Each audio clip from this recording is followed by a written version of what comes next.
लेकिन एक सेकंड তোর বয়ফ্রেন্ড তো গাঞ্জাখোর। জীবনে আমি বিশ্বাস করলাম না। আমি নিজের চোখে দেখছি গাঞ্জা খায়। আমার বয়ফ্রেন্ড কখনোই গাঁজা খায় না। আচ্ছা ঠিক আছে, তোর বয়ফ্রেন্ড ডাক দে। আচ্ছা ঠিক আছে, আমি ডাক। কি হয়েছে? টাকা লাগবে না, ওই যে বয়ফ্রেন্ড চলে আসছে। আমার জান আমার শুধু মনে মনে একবার স্মরণ করবে আর আমি চলে আসবো। আচ্ছা ঠিক আছে। এই, তুমি নাকি গাঁজা খাওয়া বলতেছো? সি সি সি, আমি ভেজিটেবল ছাড়া কিচ্ছু খাই আচ্ছা না। ঠিক আছে, আপনার মাথায় হাত দিয়ে কসম কেটে বলেন যে আপনি গাঞ্জা খান না। হ্যাঁ, তুমি নাকি গাঁজা খাও না, তুমি তো বললা। তাহলে কি খাও আমার মাথায় হাত দিও।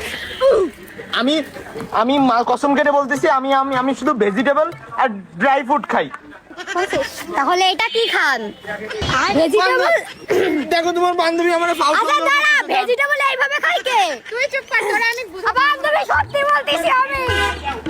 তোমার দোকানে এই বন্ধু, এই চোখ দেখলে একদিন বোঝা যাচ্ছে কিনা? বুঝে যাবে, বোঝানো যাবে না। টাকা কি অতিরিক্ত? না, আমরা তো ড্রাই ফ্রুট খাইছি আর ভেজিটেবল খাইছি। বন্ধু ভাবি না বুঝলি, আর লিজেন্ডরা কিন্তু বুঝেছে ড্রাই ফ্রুট মানে কি। চলো বন্ধু, আমরা যাই। বন্ধু কি একটা কথা ছিল করছিলা? খাইছি বাসি উদায় আছি। তারপরে কি? কি খেলেছিলাম নিমাই, এখন আমরা উদাই জিমাই। মানা যাবে না এখানে, সাইডে চল।